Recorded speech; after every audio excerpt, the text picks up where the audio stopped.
Un buen día casi no podemos levantarnos de la cama porque sentimos que tocamos fondo. Esto nos pasa a todos. Yo me crié en una iglesia donde decir estoy triste era admitir que teníamos un espíritu, un demonio de depresión. Pero hay temporadas, todos, que lo único que queremos es que el día pase rápido para regresar a la cama. Y no porque seamos vagos, sino porque tenemos una tristeza que no se nos va, porque atravesamos un momento difícil. Y a veces vivimos como si estuviésemos en un coma emocional. Hacemos las cosas automáticamente, enviamos a los chicos al colegio porque los tenemos que enviar, preparamos la cena, lavamos la ropa o lo que tengamos que hacer o vamos a trabajar, pero sentimos que estamos en un coma. Y la verdad es que la mayoría de nosotros pocas veces alcanzamos, en la vida estoy hablando, en la vida terrenal, la cima, la cumbre. ¿Estamos listos para lo que Dios nos va a dar, sí o no? Aquí y en el resto del mundo, esto es lo que creo Dios ha puesto en mi corazón. Hace algunos años, cuando aún vivíamos en Buenos Aires, una mañana mi hermano me llamó por teléfono para notificarme que nuestra madre acababa de tener un infarto, de sufrir un infarto. Había tenido esa pesadilla recurrente durante años. De chiquito yo siempre había tenido la pesadilla que mamá se infartaba o que le sucedía algo, y ahora se había hecho realidad. Así que recuerdo que me desplomé en el sillón, lloré como un chiquillo, porque era como que finalmente lo que yo había pensado de niño se cumplió. Aunque ya era adulto, pero me costó la noticia del shock de que había tenido un infarto. Entonces me venían a la mente cientos de preguntas, pero recuerdo que le dije al Señor: te ruego que no se muera justo ahora. No estoy listo todavía, no me preparé. Finalmente nos dijeron que se había tratado de un infarto de miocardio secundario, conocido como desequilibrio isquémico, y le hicieron una angioplastia, que es colocarle una endoprótesis vascular de arteria coronaria, lo más conocido como un stent, que abre las arterias y permite el flujo sanguíneo, y la mandaron de regreso a casa. Solo fue una semana de dormir poco, de mucha preocupación, pero mamá estaba a salvo. Tragedia evitada, solo un susto, y recuerdo que cuando el doctor nos da el parte médico con la noticia de que le daban el alta, primero de cuidados intensivos la pasaron en una sala común y de la sala común de regreso al hogar, yo miré a mi hermano y le dije: realmente Dios es muy bueno con los Goebel, es muy bueno con nosotros. Y en ese momento surgió una pregunta en mi pensamiento.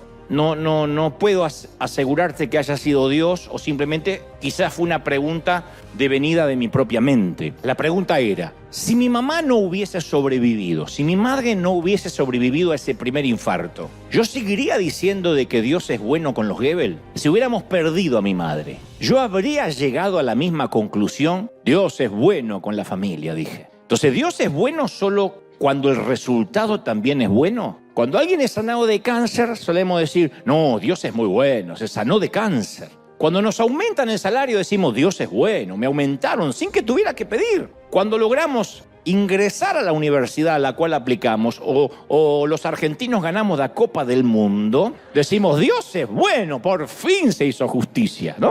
Ahora, ¿diríamos lo mismo si las circunstancias fueran diferentes? Yo siempre pregunto eso. En el cementerio como en la nursery, el mismo agradecimiento a Dios, ¿diríamos que Él es bueno en la fila para conseguir empleo o en la fila del supermercado con el carrito repleto de mercadería? ¿En los días de escasez como en los días de provisión? ¿En el altar de la boda o en la corte del divorcio? ¿Dios siempre es bueno o a veces solo es bueno? Durante todos estos años de peregrinación ministerial, yo conocí a muchas familias cristianas muy piadosas que han tenido que atravesar valles muy duros, trances y traumas muy difíciles. Y en varias ocasiones he escuchado a alguien decir: bueno, es que Dios me conoce y Él sabe cuál es mi punto límite. Él sabe hasta dónde yo puedo aguantar y Él nunca va a querer que yo sufra. Mucha gente me ha dicho eso. Dios conoce hasta dónde yo puedo resistir. Y a mí me gustaría decirte hoy que esto funciona así, de este modo. Hacemos un pacto con Dios y por contrato, Dios no puede cruzar cierta línea que nosotros trazamos. Y a veces no nos damos cuenta, y esto es algo que yo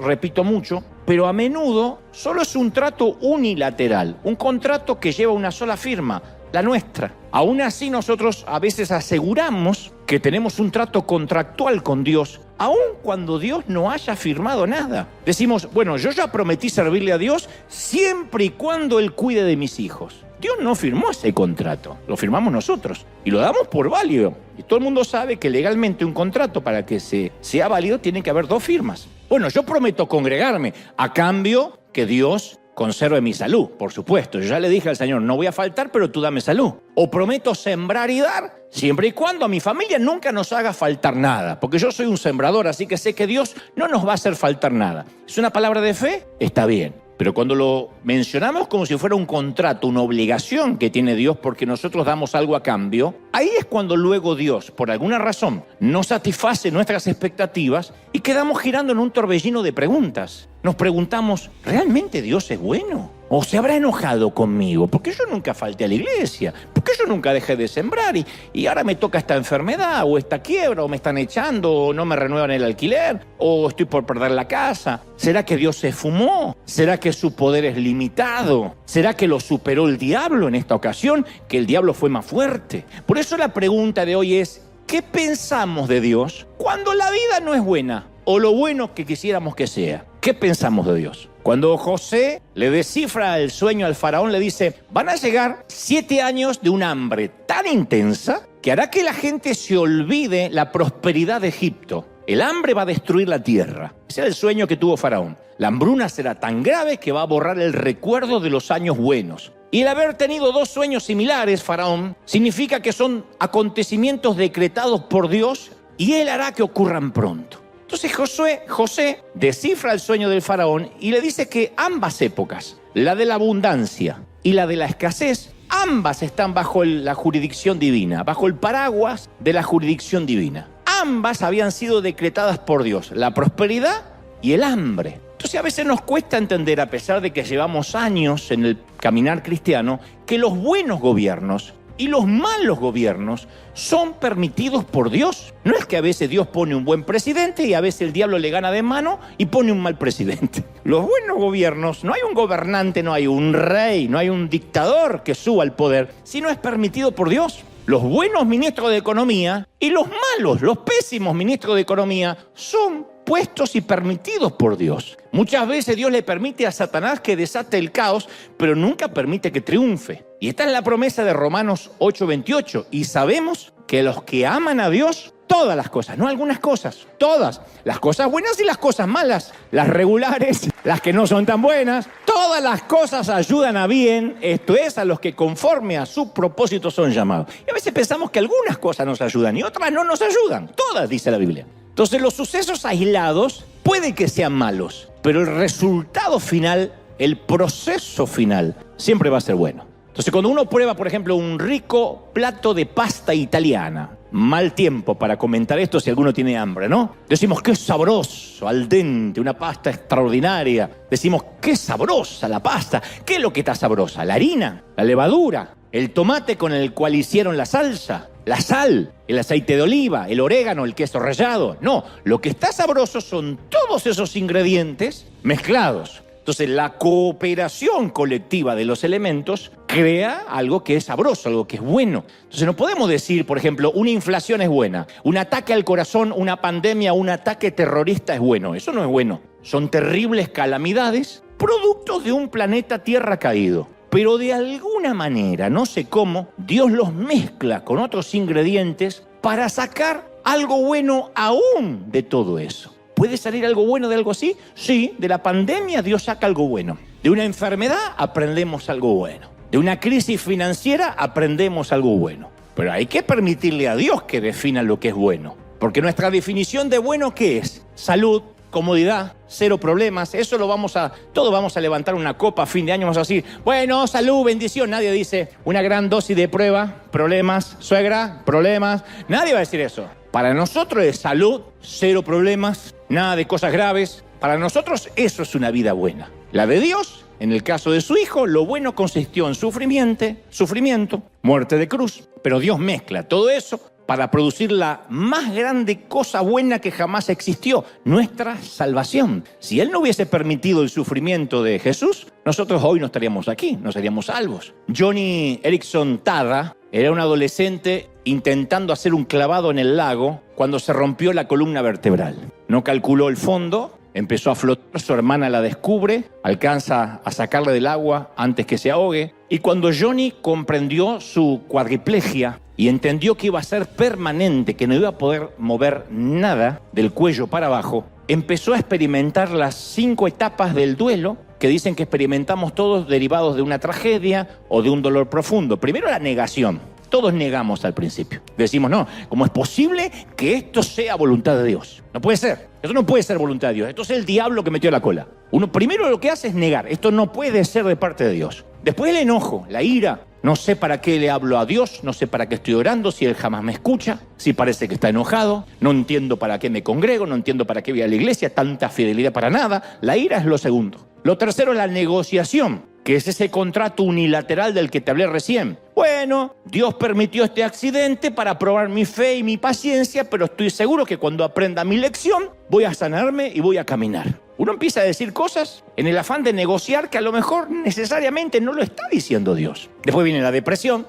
Johnny le suplicó a una amiga que le administre una dosis de pastillas para morirse, no quería vivir más. Y finalmente ella llega a la fase de la aceptación y dice, aunque el propósito del diablo con mi minusvalidez quizás fue hacer naufragar mi fe, yo estoy convencida que el objetivo de Dios es sacar algo bueno de todo esto. Y actualmente Johnny, que no puede mover nada de su cuerpo del cuello para abajo, es reconocida mundialmente, escribió 50 libros, me tocó conocerla cierta vez que vino a predicar en la Catedral de Cristal, grabó varios álbumes musicales, pintó 150 cuadros, produjo películas, series, además de docenas de reconocimientos, medallas de oro, galardones, 6 doctorados honorarios de 6 universidades diferentes. Y ella afirma hoy, yo prefiero estar en esta silla de ruedas teniendo la relación que tengo con Dios que estar de pie sin conocer al Señor. Nunca a nosotros se nos ocurre que el sufrimiento en las manos de Dios a veces es una herramienta extremadamente valiosa. Yo sé que este mensaje no va a producir, por lo menos a esta altura, muchos amenes y estoy consciente. Dice, me estás deprimiendo. No, al contrario, quiero que me sigas. Te va a sanar mucho. Un día cuando Johnny volvía de una sesión de quimioterapia con su marido, hablaban de cómo el sufrimiento a veces es una gota que salpica desde el infierno. Ella dice, a mí me parece que este sufrimiento a veces es una gotita del infierno que nos salpica. Entonces su esposo detuvo el auto y le dice, ¿y cómo crees que son las gotas que salpican desde el cielo entonces? Las gotas que nos salpican desde el cielo, ¿qué son? Los momentos de nuestra vida cuando todo va sobre ruedas, cuando sale todo como lo habíamos planificado, cuando tenemos salud óptima. Y ambos concluyeron que no. Una gota que salpica el cielo es encontrar a Jesús en la gota que salpica del infierno. En ese sufrimiento, encontrar a Jesús. Dijo Johnny, encontrar a Jesús en un infierno es maravilloso y no lo cambiaría por nada. Y ustedes dirán, ¿y de dónde saca Johnny, esta muchacha, esa conclusión?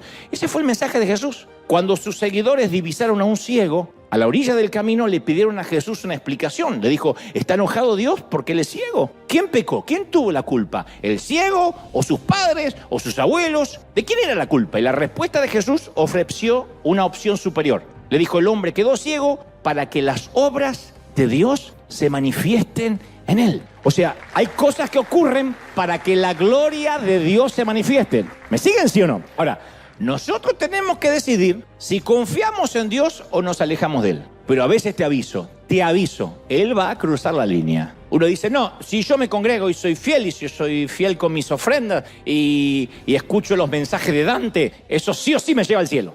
No, Él va a cruzar la línea. En algún momento Dios va a permitir algo. Ustedes dirán, eso no me alienta, pero te mentiría si fuera lo contrario. Hay un momento en la vida que nosotros vamos a tener que tomar una decisión. Porque nuestras vidas están en las manos de Dios, ¿sí o no? Pero Él no ha hecho ningún trato, no nos ha dicho que de este lado del sol iba a ser un paseo por el parque. Él nunca nos dijo que de este lado de la eternidad éramos inmunes al sufrimiento. Él nunca nos dijo, como te dije hace unos domingos atrás, que nuestros hijos no iban a pasar por etapas de rebeldía. Él nunca nos dijo, si me tienes a mí en el corazón, tu matrimonio va a ser siempre perfecto, tu marido ni siquiera va a eructar en la vida, nunca va a tener mal aliento, tu mujer va a ser una divina total, una dulce, una cenicienta reencarnada. Nunca dijo eso. Eso te lo habrá dicho algún pastor timador para sacarte más dinero a cambio de un pacto, pero eso no lo dijo Dios. Los timadores dicen, haga un pacto con Dios, pacte con el Señor, traiga $1000 y Dios le va a dar salud. Eso lo dicen los timadores, los estafadores,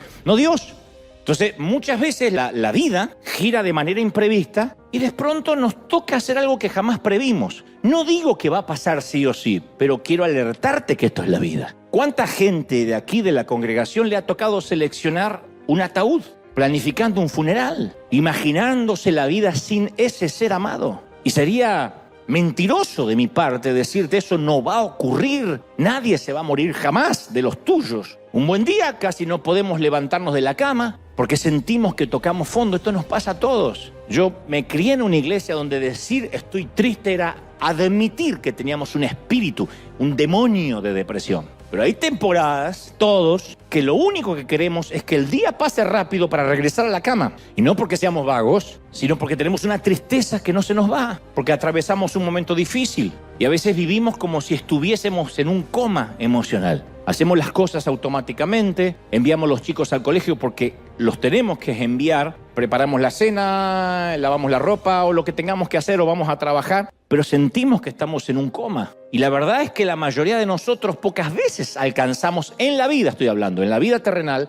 la cima, la cumbre. Que uno dice, estoy en el mejor momento de mi vida. Sí, a lo mejor cuando nos enamoramos, cuando nos aumentan el salario, cuando nace un hijo, cuando la suegra dice que no va a regresar nunca más y va a vivir en Tanzania. Pero luego, en la vida, vamos alternando entre, media altura y a veces tocando fondo. Pero muy poca gente va por la vida diciendo, estoy feliz. Está drogado, no feliz. Y en muchas ocasiones nuestro mundo, insisto, va a media altura y a veces tocamos fondo. Un hermano nos llama con la noticia de que mamá se infartó, el mercado inmobiliario se desploma, los resultados de los exámenes del laboratorio detectan cáncer y antes que nos demos cuenta nos sentimos en el fondo del foso. Entonces, la vida, como decía hace unos momentos, antes de conectarnos con el resto del mundo, la vida a veces, en algún momento nos pone pata para arriba. No tiene que ser un cáncer necesariamente, pero a veces una decepción, un dolor, y de eso no se escapa nadie. De cuando el mundo parece que se gira, ni la esposa que descubre que su marido tiene un romance, ni el hombre de negocios cuyas inversiones son malversadas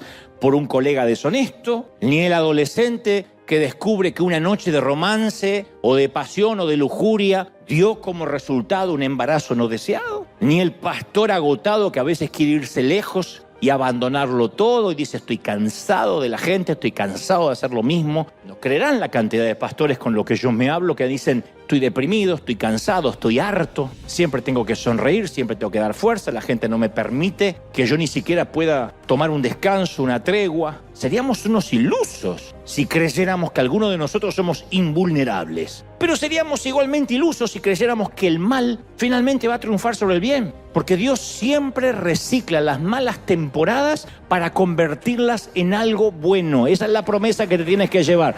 Las va a reciclar. ¿Lo crees, sí o no? Pero en algún momento todos nos vamos a encontrar en esa intersección ante esa pregunta. ¿Dios es bueno cuando la vida se pone fea? Eso es lo que el Señor quiere que nosotros entendamos de una buena vez. Él sigue estando en el trono, aunque tengamos un pésimo presidente, un mal gobierno, aunque venga una pandemia. Y la respuesta está en el propio Jesucristo. Cuando Él caminó en esta tierra, Él no se aisló del sufrimiento, no pasó por el mundo dentro de una cápsula, no predicó desde una isla desierta, aséptica, libre de dolor, tomó de su propia medicina, jugó con sus propias reglas. Jesús vivió discusiones con su propia familia. Su familia pensaba que estaba loco. ¿Tienes problemas familiares? Jesús los tuvo. ¿Te acusan injustamente? Jesús lo acusaron injustamente, difamaciones crueles y ni hablar de muerte sin sentido. Miremos la cruz. Entonces, Él no nos exige nada que no haya experimentado Él mismo. Y solo nos da una explicación. ¿Cuál es? Aunque no entendamos lo que nos pasa ahora, Él sigue siendo bueno. Dice, pensamientos de bien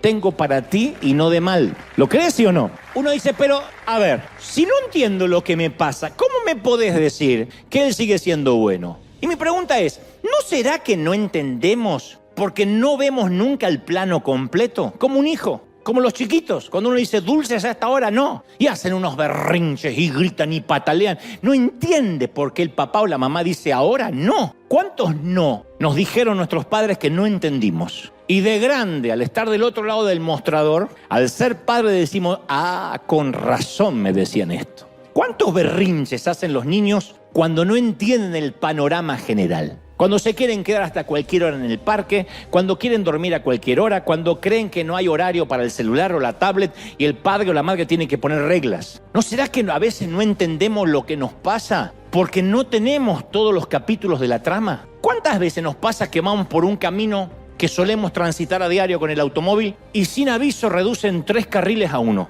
¿Pasó o no? Y pensábamos que íbamos a tardar hasta donde sea que vamos 5 minutos y es una demora de media hora. 3 carriles a 1. ¿Y uno qué ve? Obreros con casco vestidos de naranja, excavadores, excavadoras, camiones, carteles de desvío, muchos conductores rezongando. Y la mayoría de nosotros la única información que tenemos es lo que estamos viendo. Es un desvío, nos preguntan nuestros niños, ¿qué pasa? Y están arreglando o construyendo algo. ¿Qué arreglan? ¿Qué construyen? Ni la menor idea. ¿Por qué lo hacen a esta hora? Menos todavía sé. Pero lo único que sabemos, están construyendo algo. Llegaste tarde. Y es que están arreglando. ¿Qué? No sé. Pero están construyendo algo. Lo único que hicieron, nos desviaron. Pero quienes trabajan ahí en ese proyecto vieron los planos, saben qué están haciendo y saben cuánto se van a tardar. Los que no sabemos cuánto se van a tardar somos nosotros. Y esto va a tardar varios días. Ellos llevan un mes arreglando. ¿Arreglando qué? No tengo idea. El mundo, por lo que están tardando, debe estar arreglando el planeta. Porque los que no tenemos más información, solo sufrimos la demora, el desvío, y a lo sumo decimos en voz alta, ¿de verdad? Ahora tienen que arreglar la calle, no lo pueden arreglar a las 3 de la madrugada. A la hora del colegio arreglan la calle. Y en la vida actuamos de igual manera. Señalamos a nuestro hijo enfermo, señalamos las muletas, la hambruna, la crisis, la quiebra y decimos, ¿de verdad? ¿Justo hasta ahora? No tiene sentido. Pero la pregunta es, ¿todos hemos visto los planos completos de Dios? No, uno ve solo nuestro pedacito, una minilla en la puerta. Yo solo quiero llegar temprano al colegio y me detuvieron en el tránsito. Punto. Me importa 3 cuernos lo que el gobernador o el alcalde esté haciendo en la esquina. Porque a veces nuestra mente no logra entender, nuestra mente limitada no logra entender qué plan divino hay detrás del desvío que nos toca en la vida. La vida se compone de desvíos. Pensabas envejecer junto con ese abuelito y de repente algo pasó y no vas a envejecer junto. Pensabas tomarte esas vacaciones merecidas y tienes que usar ese dinero en un gasto médico. La vida está llena de desvíos. Quien aquí diga, yo jamás tuve un desvío, lo que planifico me sale. Bueno, debe ser el ratón Pinky Cerebro. Conquistaremos el mundo, Pinky. Pero el resto... Pablo opina así, en 2 Corintios 4:17, dice, ¿por qué esta leve, esta corta tribulación momentánea produce en nosotros un cada vez más excelente peso y eterno peso de gloria? Le dice, esta leve tribulación. ¿De qué está hablando Pablo? ¿De una semana? ¿De un mes? Está hablando de la vida. Vamos a suponer que alguien te invita a tener las vacaciones soñadas, todo pago. Elige el lugar que quieras en el mundo. Puede ser Cancún, puede ser Tijuana, a donde quieras ir. Para gustos, cada uno va donde quiere. Donde quieras ir, Ibiza, Italia, no sé, Tierra Santa, Argentina, donde quieras ir. No dije Tierra Santa o Argentina, Tierra Santa, Argentina, ¿no?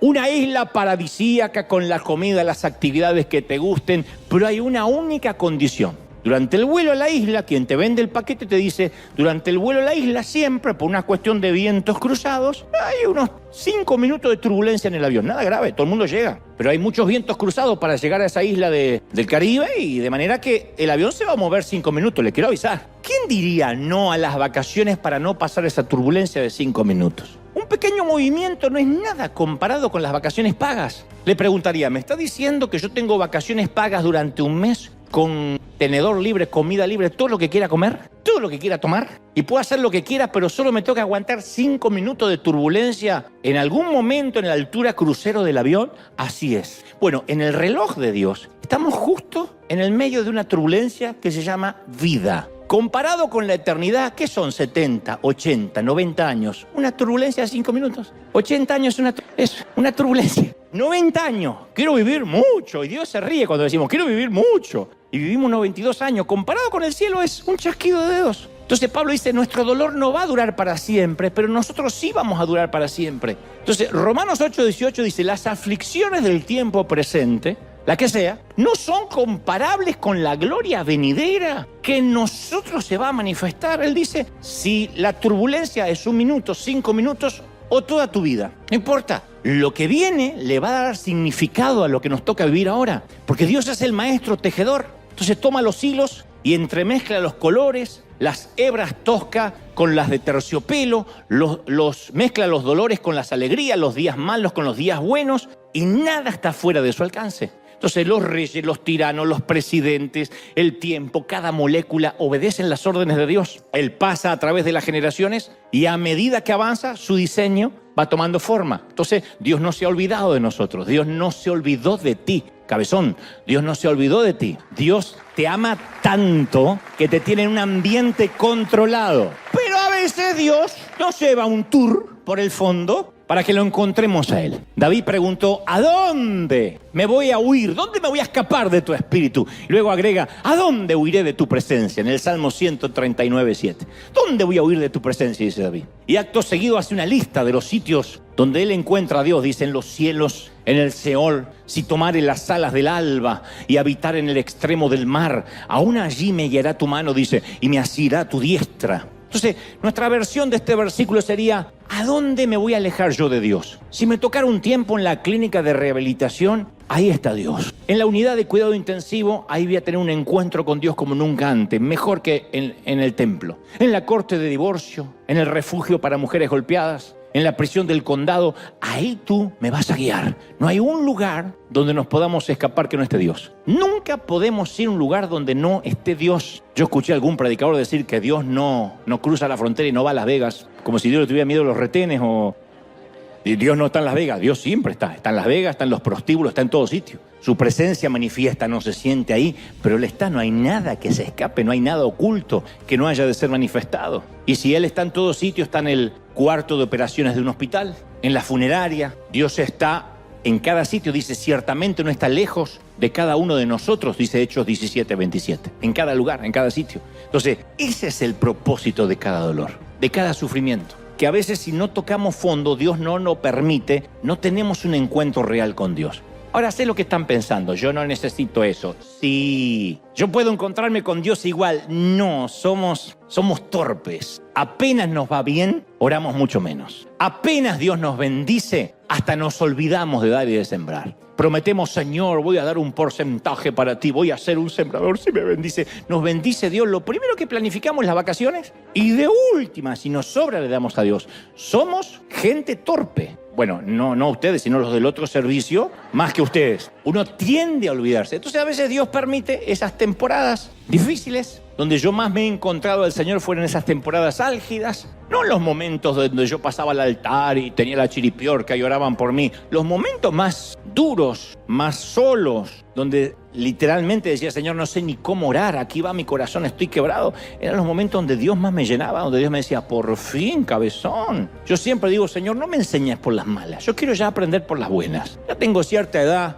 no me gustaría tener un tiempo con Dios a la fuerza, confinado en la cama de hierro de un hospital tras un biombo con sueros intravenosos. Llámame a orar que yo voy. Yo digo al Señor, no me pares a la fuerza. Yo conocí a muchos hombres de Dios que los tiene que detener el Señor a la fuerza para que tengan un encuentro con Él, porque está más interesado Dios en la relación que tengamos con Él que en todo lo que hagamos para Él. Y si Dios nos tiene que detener, nos va a detener, nos va a permitir un trancazo en un ambiente controlado. Pero esa turbulencia puede durar toda una vida. Pablo dice, no te preocupes, eso es una leve turbulencia. David le pide a Dios una cosa, dice, no me eches de delante de ti, no quites de mí tu Santo Espíritu. Nunca le dijo, Dios, no me quites la corona, estoy hablando cuando él pecó. No le dice, no me quites la corona, no me quites mi reino, no me quites mi ejército. David sabía lo que era importante, la presencia de Dios. Él dijo, no quiero otra cosa que tu presencia. Por eso cuando uno atraviesa una crisis, tiene que pedirle a Dios, tenemos que aprender a pedirle a Dios ser más esponjas que piedras. Pongamos una piedra en el océano y vamos a ver qué pasa. Se moja por fuera, cambia hasta de color,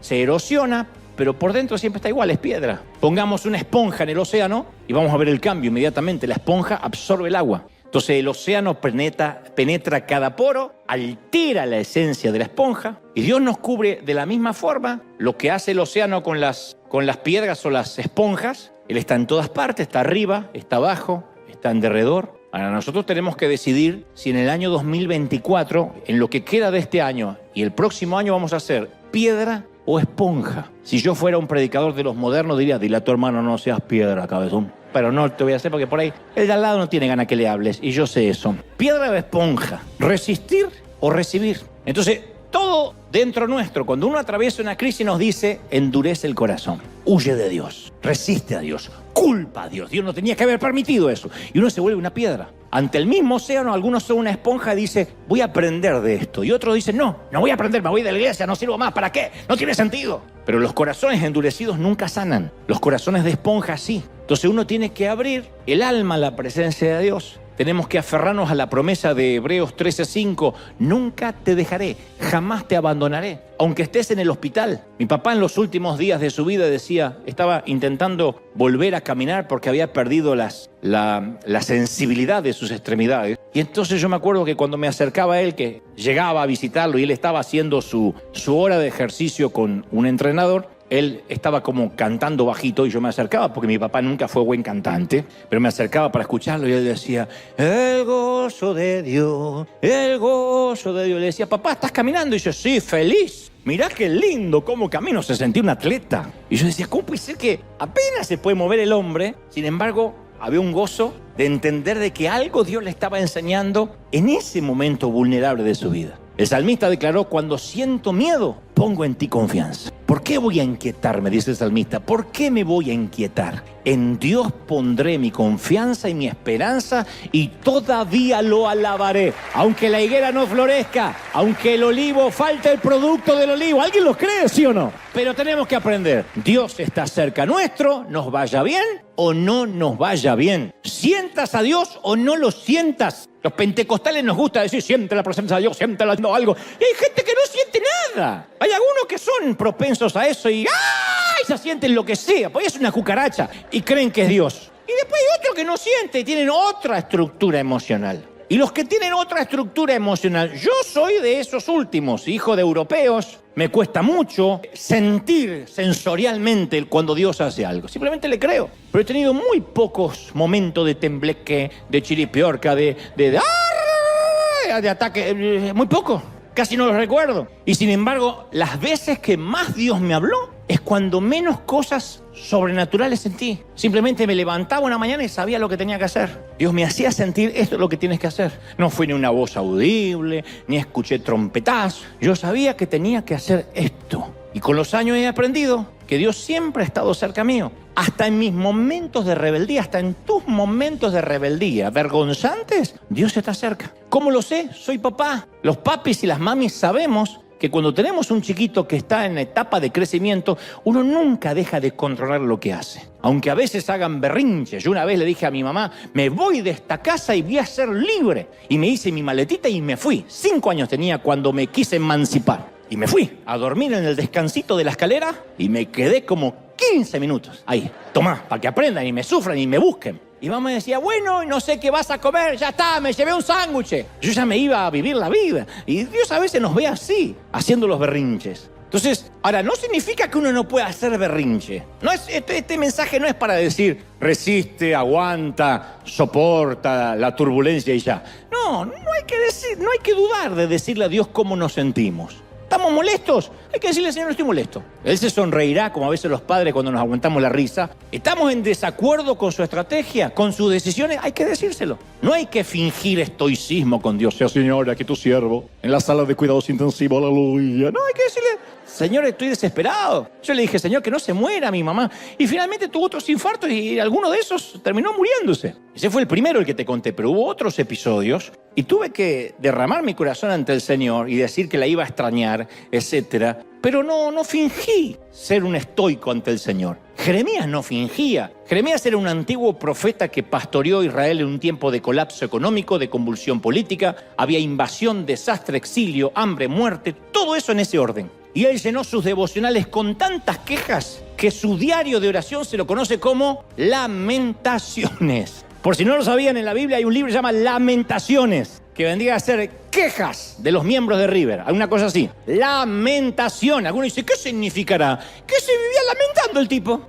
Lamentaciones 3:2 dice, Dios me guió de la luz y me llevó a las tinieblas. Dios hizo envejecer mi piel, dice el tipo. Quebrantó mis huesos, me rodeó de amargura, me dejó en oscuridad como los que ya están muertos. Me cercó por todos lados. Esto es peor que un hispano. Hizo pesadas mis cadenas. Aun cuando clamé y di voces, Dios no me escuchó. Está registrado acá. Dios lo permitió. Jeremías impregnó 5 capítulos con esta clase de rabia, con queja. no entiendo, ¿y por qué me pasa a mí? Por eso digo, no está mal decirle a Dios lo que uno siente, porque por más que finjamos, Él va a saber lo que sentimos. Y el contenido del libro de Jeremías puede reducirse en una sola línea: esta vida apesta. Vamos a leer Lamentaciones. En la versión Dante habla hoy, esta vida apesta, capítulo 4, versículo 5. ¿Por qué Dios habrá decidido incluir Lamentaciones en la Biblia? ¿No será para que sigamos el ejemplo de Jeremías? Para que presentemos nuestra queja. Dice el Salmo, delante de Él expondré mi queja, delante de Él manifestaré mi angustia. Dios nunca se va a molestar porque digamos, estoy angustiado, estoy triste. Está bien que no estés bien. A veces, está bien. Y otra cosa que tenemos que aprender cuando no estamos bien es a pedir ayuda. Para eso es la iglesia. Donde están 2 o 3 congregados en mi nombre, yo estoy en medio de ellos, dice Mateo 18:20. Esto no es solo, miren, esto no es solo para decir, estamos 2 o 3, vamos a cantar y todo el mundo va a sentir un tembleque. No, esto es Dios diciendo, garantizo mi presencia si hay 2 o 3 juntos en mi nombre. Garantizo que voy a estar ahí. Una vez Moisés y los israelitas tenían que luchar con un ejército de Amalek y la estrategia de Moisés fue muy poco convencional. Le encargó a Josué que vaya al valle a pelear y él subió a un monte a orar, pero se llevó 2 tipos que lo ayudaran a orar, Aarón y Hur, que le sostenían los brazos, 2 lugartenientes. Josué libraba la batalla física allá abajo y él luchaba en el campo espiritual. Y Aarón y Hur se pusieron al lado de su líder y le afirmaron los brazos. Y los israelitas vencieron porque Moisés no dejó de orar. Y Moisés venció porque había otros que oraban con él y le sostenían los brazos. Entonces, a veces la depresión, la tristeza, afloja las rodillas al mejor de nosotros.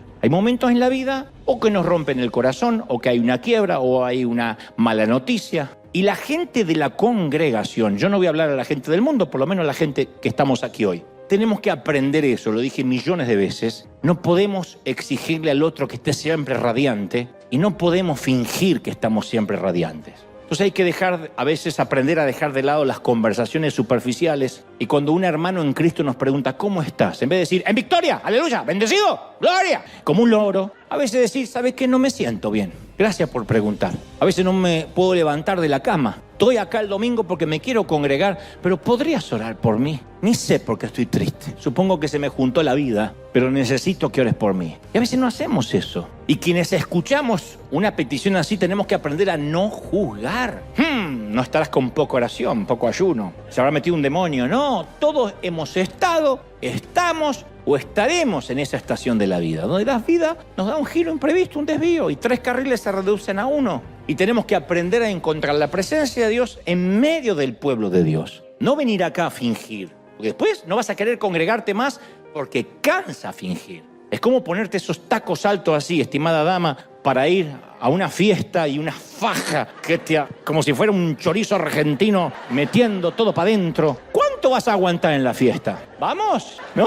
Porque ese cuerpo pide liberación. Bueno, lleva esto al ámbito espiritual. Igual, hay gente que viene a la iglesia a fingir y a demostrar que está bien y que vive en victoria, porque nos han dicho eso: confiese la victoria, no confiese la obra del enemigo, diga que va a vencer, confiese positivismo. Entonces la iglesia deja de ser un sitio donde uno puede buscar ayuda, donde uno dice, quiero que ores por mí. No veía la hora de que sea domingo porque necesito que ores por mi vida. Estoy pasando un momento difícil, mi matrimonio no está bien, mis hijos no están bien, no tengo una buena relación con mis padres. Esto ocurre, esto es la vida real. Hoy mismo aquí hay una mamá joven que se le diagnosticó lupus y está muy triste. Está diciendo, yo necesito una palabra que me ayude a pasar esta turbulencia, el tiempo que va a durar. Hay un caballero aquí presente que sabe que su esposa batalla contra la depresión. Esto no es una palabra de fe ni una palabra profética, me consta, me lo han contado. Y esa mujer se siente atrapada por la tristeza y culpable por sentirse atrapada por la tristeza, así que lo vive en silencio, no lo cuenta. Y su esposo me dice, yo ya no sé más qué hacer para ayudarla. Vive triste y no sabe por qué. Y tiene miedo de pedir ayuda porque tiene miedo a que le digan algo habrás hecho. Tendrás que confesar algo oculto. Y ella, hasta donde la mente le da, no sabe por qué. Acá en esta misma iglesia hubo un caballero que empezó a perder la memoria y a sufrir demencia. Y tenían que esconderle primero las llaves del auto, después cerrar la puerta de calle con llave porque salía caminando sin rumbo. Y su esposa tenía la esperanza de envejecer juntos. Pero de pronto vino un desvío. Vinieron ángeles vestidos de naranja y con casco diciendo 3 carriles a 1. Dios cambió el guión y alteró la trama. Y el hombre terminó partiendo con Dios. Su esposa lo extraña horrores, aun cuando los últimos días fueron muy difíciles. Esta misma semana Otra mujer joven de esta congregación partió a la eternidad durante la madrugada del pasado miércoles. Una mujer joven que batalló con un cáncer durante años, lo iba sobrellevando bastante bien. En 3 meses empeoró, perdió tanto peso que en las últimas semanas se veía irreconocible. Su familia nunca dejó de orar, ni su esposo, ni sus hijas. Aún así se fue en paz esta semana, diciendo: yo ya estoy lista para irme con el Señor. Pero eso no hace que duela menos a los que se quedan aquí. Duele. Otra familia en River, hace unos meses atrás, salió a refrescarse en pleno verano en un río californiano aquí cerca. El papá se metió al agua, un servidor. Se metió al agua para darse un chapuzón, una corriente traicionera lo succionó, mientras que sus hijas corrían por la orilla gritando su nombre. Partió en ese mismo momento, perdió la vida. Y hemos hablado con su esposa, yo he estado con sus niñas, luego de la tragedia, y solo pudimos abrazarnos en silencio. Ponernos a disposición de la familia, obviamente, en términos financieros, en lo que podíamos. Pero yo abracé a esas niñas y abracé a la mamá, a la esposa. ¿Qué le voy a decir? Cante victoria. Confiese que el Señor está contigo. En esos momentos uno tiene que decir: estoy contigo. A veces lo único que necesitamos no es un versículo, es un abrazo. Y decir: te entiendo. O creo entender lo que puede ser semejante tamaña tragedia. Pero todas estas personas, que nada más mencioné unos ejemplos, en todas las iglesias del mundo está lleno de gente que vive estas historias. Y uno dice: ¿dónde está Dios en esta historia? ¿Por qué Dios permite tales cosas? Estas angustias tienen un propósito. Y yo quiero recordarte lo que dijo Pablo: todas las pruebas son temporales. Todas tienen un límite de duración. Ustedes dirán: pero si se te muere alguien, no. Bueno, a eso voy. En el cual vosotros os alegráis, dice el apóstol, porque ahora por un poco de tiempo, dice Pedro, si es necesario, tengáis que ser afligidos en diversas pruebas. Las pruebas nunca duran para siempre, y esta vida tampoco. Algunas pruebas terminan en la tierra, pero todas, absolutamente todas, terminan en el cielo. No hay pruebas que sean por la eternidad. A veces nos va a tocar una vida difícil, a veces una temporada difícil, a veces 3 meses difíciles, a veces 10 años difíciles. Pero esa prueba va a ser nuestro testimonio. Segunda de Corintios 1:4 dice: Dios nos consuela de todas nuestras tribulaciones para que también nosotros podamos consolar a los que están en medio de la misma tribulación. Porque así como fuimos consolados por Dios, podemos consolar. Yo estoy consciente que aquí nadie se inscribe por voluntad propia en un curso intensivo para divorciados. O nadie se inscribe en un curso acelerado para viudas o para el cuidado de un cónyuge incapacitado. Pero a veces Dios nos enrola, nos enlista sin preguntarnos. Y uno entiende después que es para enseñar a otros lo que Él nos enseñó a nosotros. Muchas de las cosas que yo hablo con autoridad y tienen tanto peso es porque las viví y porque las vivo. Si no, yo sería un hijo de papá, un mantenido, un hijito de pastor que viene a hablar cosas que aprendí de oídas. Pero yo he vivido tantas cosas y vivo tantas cosas que ustedes ni sospechan, lo cual me da autoridad para hablar del dolor, para hablar de la resiliencia. Y yo digo: gloria a Dios que nací donde nací, con los padres que tuve, en el país donde salí, porque hoy puedo pararme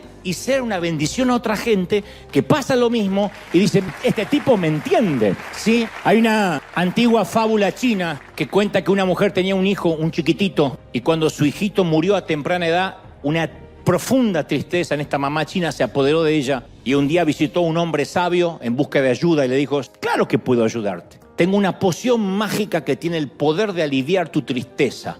Ve de casa en toda la aldea y procura un grano de arroz de una familia que nunca haya sentido el aguijón de una tristeza profunda. Ella comenzó a visitar una familia tras otra y en toda la aldea no encontró ni una sola familia que nunca hubiese pasado por la tristeza. Así que no pudo obtener el grano de arroz mágico. Pero a medida que los vecinos le hablaban de sus penas, de sus tragedias, de sus infortunios, ella escuchaba y de algún modo empezó a ministrarle. Y según comenzó ella a ser ministrada, empezó a consolar a otros. Y entonces cambió su estado de ánimo y comenzó a sanar su corazón. Entonces a veces nuestro dolor puede llegar a ser nuestro mejor mensaje. Y en lugar de decir: ¿por qué, Señor, pasé lo que pasé este año?, preguntemos: ¿qué, Señor? ¿Qué como esponja puedo aprender de esta experiencia? En lugar de pedirle a Dios que cambie nuestra circunstancia, decirle: Señor, usa la circunstancia para cambiarme a mí. La vida es una materia obligada y tenemos que pasarla todos. Y Dios está actuando en cada uno de nosotros, nos guste o no. Y Él no se complace en herir a la gente y causarles dolor, dice Lamentaciones 3:33. Él no se deleita en nuestro sufrimiento,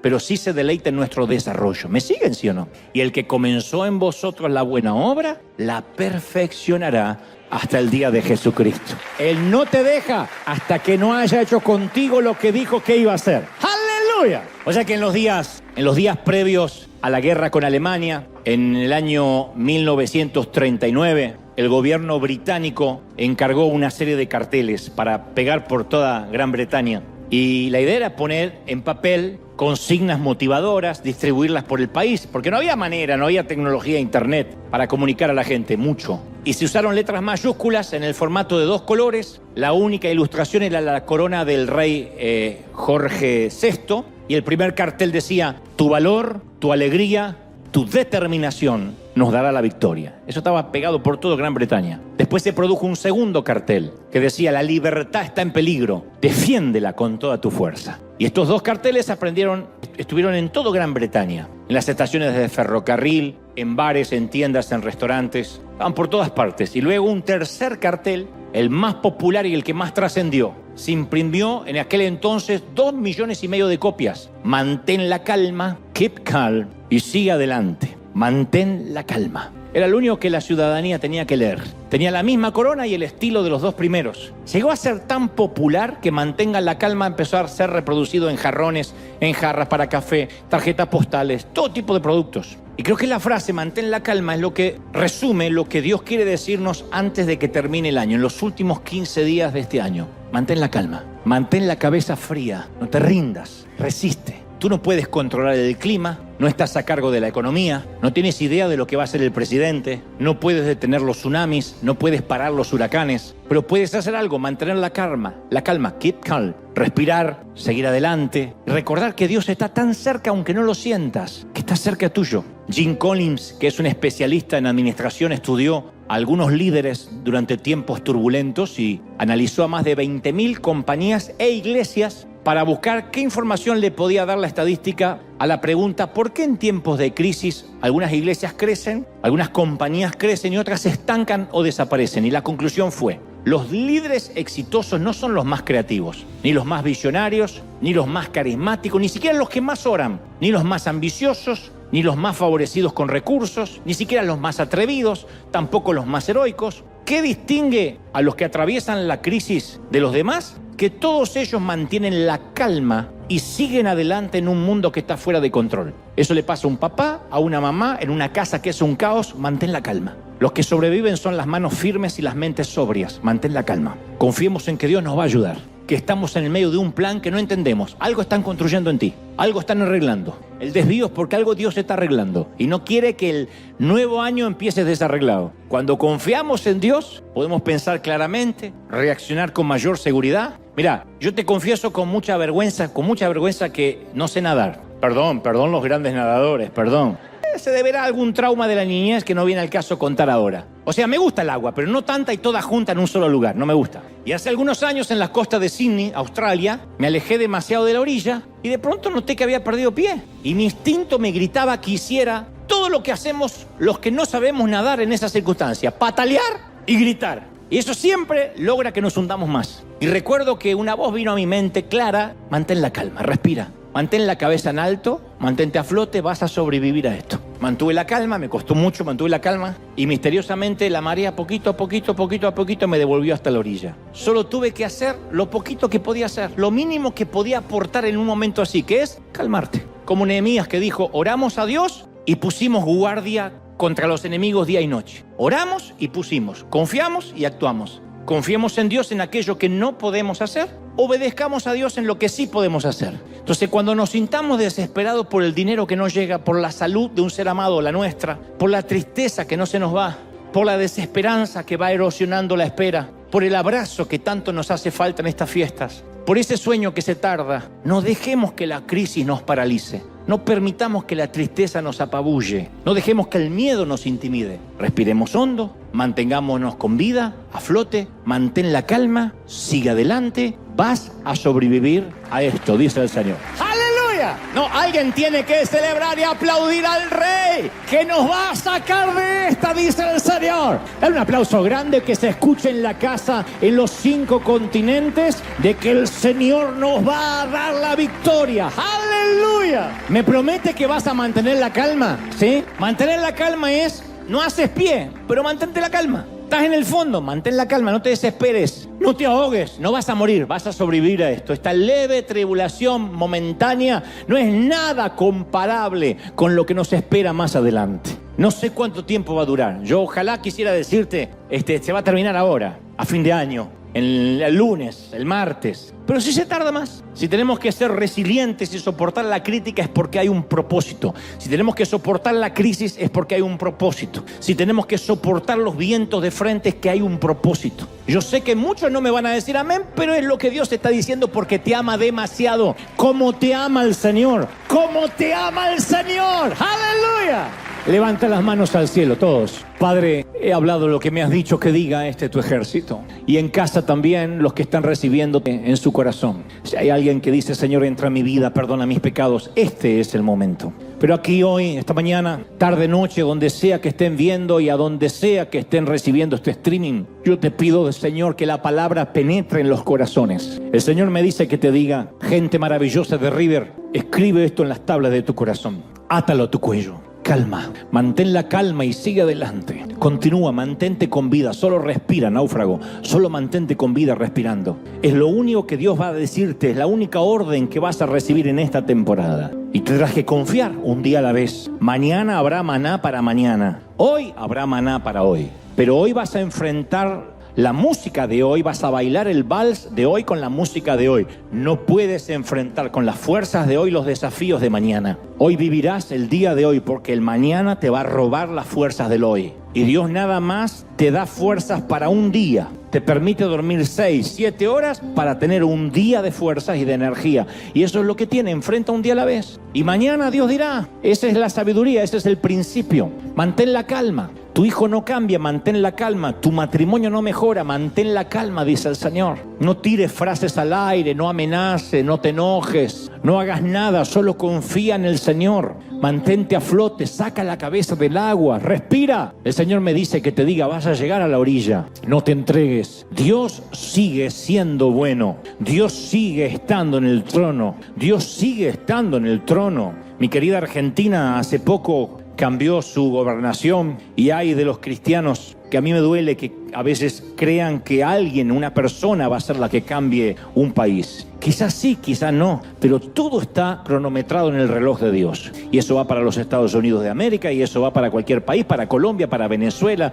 Los dictadores estarán en ese sillón hasta tanto Dios lo permita. Un día dirán, necio, esta noche vienen a pedir tu alma. Y se acabó. Así ha pasado con todos los regímenes, así ha pasado con los malos gobiernos, así ha pasado con las malas economías. Es confiar en el Señor que Él tiene todo bajo su control, que nada se escapa. Cuanto más nuestra salud, nuestra finanza, nuestra familia. Señor, estamos terminando casi el año. Entramos en los últimos 15 días. Y yo te pido, Padre, que una presencia tuya gigantesca, una sensación que no hemos sentido algunos, venga ahora de manera fuerte. Porque tú siempre has estado cerca, pero ahora regálaselo a tu pueblo. Regálale a estos tus hijos la sensación de ese cobertor caliente, la sensación de que tú estás por encima, debajo, a los costados, rodeando a cada uno de tus pequeños. Padre, esta palabra ha sido predicada, ha sido soltada y yo sé que queda grabada en los corazones. He hablado torpemente donde yo apenas puedo llegar, la mente, pero tú has hablado al corazón. Y nosotros vamos a aportar lo que podemos aportar. Calma, confía en ti, estate quieto, dice el Señor, y confía en Dios. Estate quieto y ve la salvación de Jehová. Estate quieto y ve que yo peleo tus batallas. Yo te estoy controlando, yo no te dejo, yo te amo, dice el Señor. Padre, gracias por esta mañana, gracias por esta palabra. Nos calibramos, nos alineamos conforme tu corazón. Sea soltada, sea bendecida, para que resistan, Señor. No permitas que nadie, ninguno de los pequeñitos de aquí jamás se pierda, jamás se enoje contigo. Aférralos a tu mano, sosténlos, Señor, para que confíen más en ti. Confiamos en ti, nos abrazamos a ti. Ahora levanta las manos en alto aquí en casa. Bendigo tu entrada, tu salida, tu acostarte y tu levantarte. Bendigo tu salud, bendigo tus pulmones, tu corazón, tu mente, tus extremidades. Bendigo tu cerebro, bendigo lo que hagas, lo que pienses, lo que sueñes. Declaro que los últimos 15 días del año verás la gloria de Dios. Y aunque las circunstancias no cambien, te transformarás en esponja, recibiendo llenando, llenándote de la gloria del Señor. Lo creo, lo declaro en el nombre del Padre, del Hijo y del Espíritu Santo. Amén y amén. Gloria a Jesús. ¡Aleluya! Un aplauso grande al Rey, firmes como talón de oso en casa.